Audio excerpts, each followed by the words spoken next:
لقد كان لكم في رسول الله أسوة حسنة لمن كان يرجو الله واليوم الآخر وذكر الله كثيرا.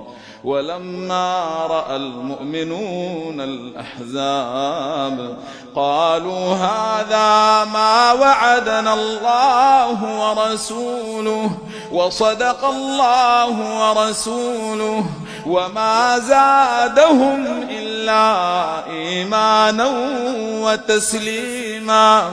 من المؤمنين رجال صدقوا ما عاهدوا الله عليه فمنهم من قضى نحبه ومنهم من ينتظر وما بدلوا تبديلا.